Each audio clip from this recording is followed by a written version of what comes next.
Analyser des tableaux Excel, créer de nouveaux fichiers, c'est l'usage le plus puissant que je vois à travers Claude. C'est de se dire aujourd'hui je peux utiliser Claude directement dans Excel. Et notre premier cas de figure, c'est qu'on va avoir un bilan d'une société, juste ici que j'ai créé.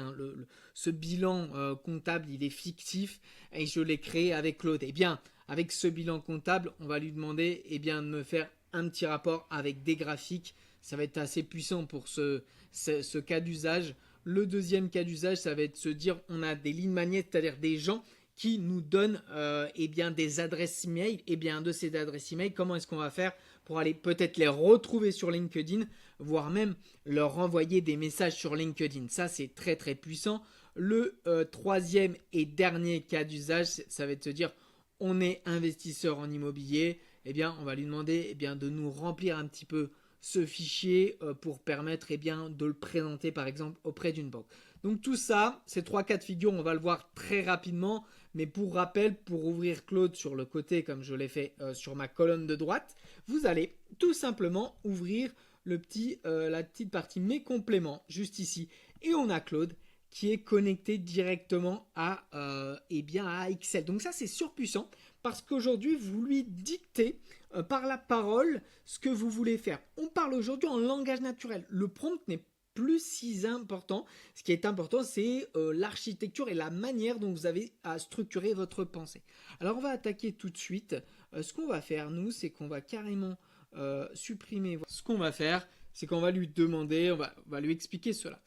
Bonjour Claude, j'aimerais que tu, à partir de ce bilan actif que j'ai, que tu fasses un petit graphique qui représente un petit peu les coûts qui vont être sur les différentes actifs immobilisés, c'est-à-dire le coût du logiciel, le coût du matériel, des véhicules, etc.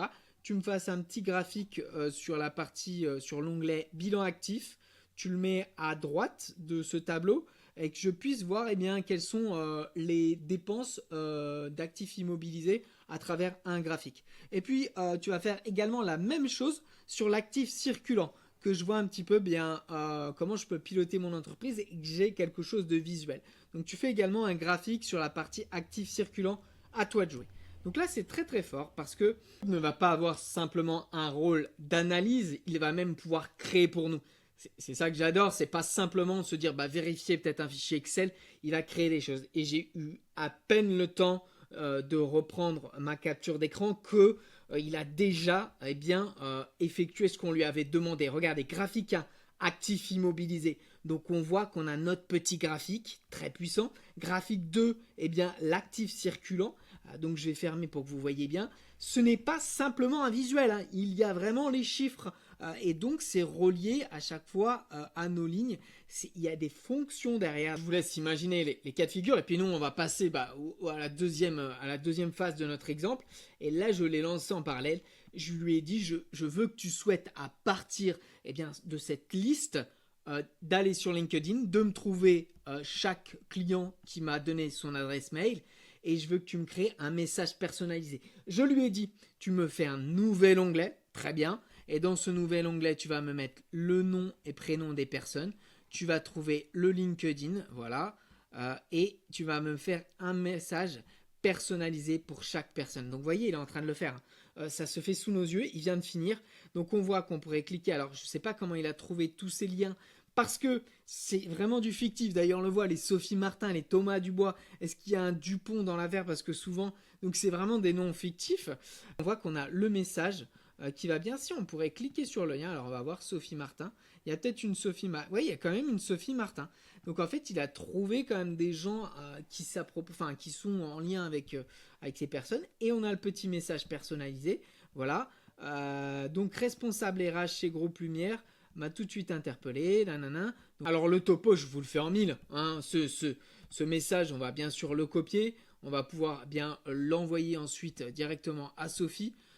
Donc ça va être assez fort de se dire rapidement, nous on peut envoyer des messages aux personnes qui sont sur notre liste et qui ont tout simplement donné leur contact. Vous voyez, le champ des possibles, il est énorme parce qu'aujourd'hui, de simplement un nom, un prénom, vous avez une adresse mail, éventuellement, vous allez pouvoir rapidement adresser des messages sur LinkedIn. Alors le dernier cas de figure, c'est de se dire, on est investisseur immobilier, vous le voyez ici, et on a un tableau qui est vide. Donc l'idée pour nous, ça va être d'interroger Claude et de lui dire, bonjour Claude, je souhaite que tu crées un tableau, je suis investisseur immobilier, tu vois qu'il y a un tableau sur la gauche, je ajoute toutes les lignes de ce tableau immobilier. Par exemple, sur l'achat, j'ai acheté plus de 600 000 euros en immobilier. Je n'ai pas fait de construction. Par contre, il y a eu des réagencements pour de l'ordre de 110 000 euros. Et puis, toutes les autres informations, tu les mets dans ce classeur que tu vois sur la gauche. Et tu vas inventer un peu, c'est pour une démo, tu vas inventer des chiffres. Et je veux que ce tableau soit rempli à la fin de ta création. Et voilà comment on va pouvoir rapidement, au-delà de ça, de se dire, nous on a des éléments d'entreprise, on pourrait tout simplement lui coller notre bilan comptable et se dire, voilà, tu me remplis ce tableau Excel qui va permettre ensuite peut-être de le présenter à une banque. Aujourd'hui, Claude, il est carrément relié également à PowerPoint. Vous avez vos skills, c'est-à-dire la manière dont vous avez l'habitude de créer vos modèles. Donc ça, c'est très fort. Vous pouvez faire appel à vos skills. Donc ça, c'est surpuissant. Mais vous avez également la possibilité de créer depuis Excel un PowerPoint. Donc si je voulais enchaîner et lui dire, à partir de ses frais d'établissement, regardez, il est déjà en train d'agir, il a tout fait, regardez, il a inventé des améliorations locatives, des cuisines équipées qu'il a mis, salle de bain, etc., les biens d'équipement, climatisation, appareils électroménagers. Il est surpuissant, il vous remplit le tableau à votre place, vous auriez juste simplement peut-être à lui donner bien ce que je disais, le bilan ou en tout cas les fiches de travaux, il va remplir par lui-même ce tableau Excel. Donc aujourd'hui, on pourrait, avec ce tableau Excel, c'est ce que je vous disais, lui demander de créer un PowerPoint et de se dire, voilà, j'ai un sujet, je veux aller soulever de l'argent auprès des banques, je veux que tu me crées à partir de cet Excel le PowerPoint. On va rester dans Excel, mais il va ouvrir un nouvel onglet PowerPoint. Alors tout ça, nous on le voit en formation. On a 2 dates de formation, mercredi 20 mai. Donc on va voir comment utiliser Claude dans Excel, Claude dans PowerPoint. On va voir également comment créer des mini-applications. On va voir Claude Code. Et puis surtout se dire, en fait, cet outil, il est surpuissant. Il y a beaucoup de fonctionnalités. Les skills, les projets, les artefacts, création d'applications, Claude Code. Se dire comment je peux vous simplifier la vie. Quelles sont mes pratiques en tant que formateur, en tant que personne qui fait de la veille chaque jour.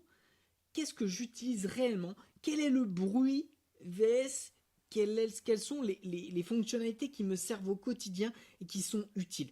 C'est difficile de faire le tri entre les fonctionnalités qui ne servent à rien et qui sont juste du marketing, parce que Claude fait du marketing énormément, l'entreprise Anthropique ne fait que ça, presque. À chaque nouveau modèle, on vous dit que Mythos ne peut pas sortir parce qu'il est surpuissant et qui risque de créer des problèmes de cybersécurité. Quelle est la vérité dans tout ça? Je ne sais pas. Il y a une part de marketing, il y a une part de vérité. Aujourd'hui, avec ces formations, je vais pouvoir vous donner bien mes vraies astuces, les outils que j'utilise et comment aussi créer un second cerveau, c'est-à-dire se dire si aujourd'hui Claude nous bloque l'accès, c'est de plus en plus cher, comment est-ce que moi je peux migrer sur ChatGPT ou migrer sur Google Gemini? Tout ça, vous pouvez me demander un appel à mes côtés de 30 minutes. Vous avez juste à commenter formation et puis je vous envoie le lien vers le calendrier. Vous avez 30 minutes, vous me posez vos questions, je vous explique un peu le prix des formations et les modalités. Je vous souhaite à tous une très bonne journée et je vous dis à très vite.